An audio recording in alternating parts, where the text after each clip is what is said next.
Hi everybody, it's Sally from Sally Stampers. Thank you for joining me today. Today I am bringing you my Festive Table Favour box. It's a cute little box. It's 2x2 and then 1 inch deep, and it's just dinky and cute. And look at that bow. How amazing is that bow? I was so proud of it when I made it. When I did that bow, I thought that's a really good bow.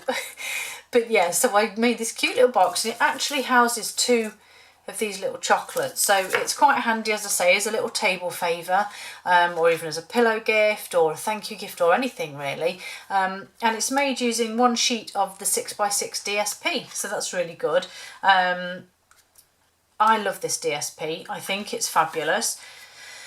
I haven't written down what it's called and I truly can't remember off the top of my head. I feel awful.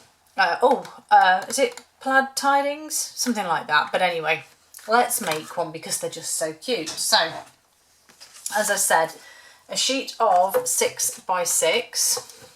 I love this, so pretty. And we are but if you have if you have European measurements, it's 15 centimeters by 15 centimeters, so you might have to trim just a fraction off. And we're simply going to score just any size you have every inch. So 1, 2, oh, not 3. Let me just grab another piece because we don't score at 3. Let me just find, oh, that's handy, look, same colour one there. So handy that I have that on my desk. So we'll start again. So every inch bar 3. So we're going to score at 1, 2, 4 and 5. Then you rotate it clockwise and repeat. So 1, 2, 4 and 5. Had to think for a moment then. And in centimetres it will be 2.5, 5, 10 and 12.5 centimetres. Don't worry, I can utilise this piece that I scored wrong for some other project, I'm sure. Okay, so let's fold and burnish all of our score lines. Simple, simple. So we'll just go along, fold and burnish all of those. Okay, then we need to do some cutting. So it doesn't matter obviously which way you start because this is the same whichever way you have it.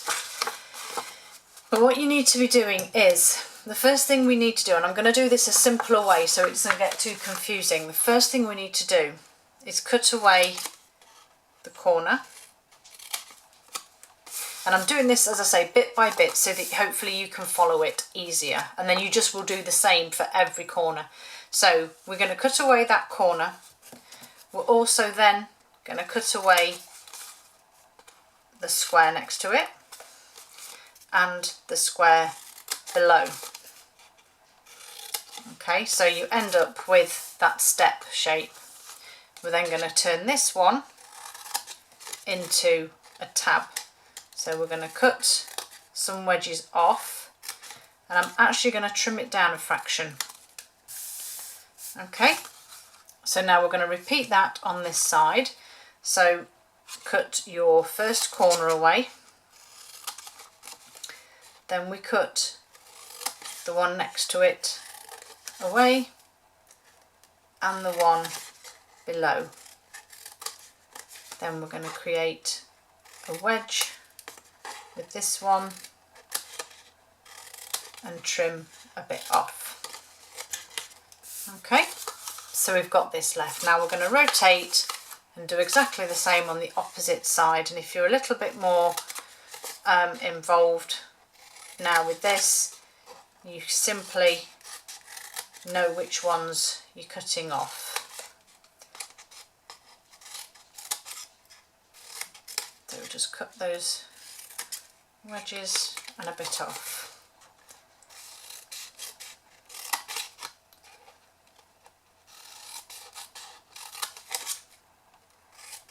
Like I said, it's a fairly simple design once you realise which bits to cut away. And there you have that part done. I'll just get rid of my mess here. Okay, and then as you can see, it's simply made up into a box, and then I'll show you how we do the top and the tabs. So I'm using my stamp and seal again because we're just using DSP. It's easy enough. So just putting a little bit of adhesive on each of those tabs,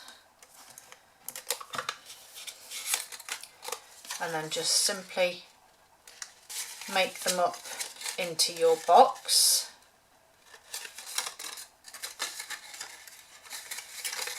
And try not to be all fingers and thumbs like I am. I mean, this one with this colour could also be used for Halloween.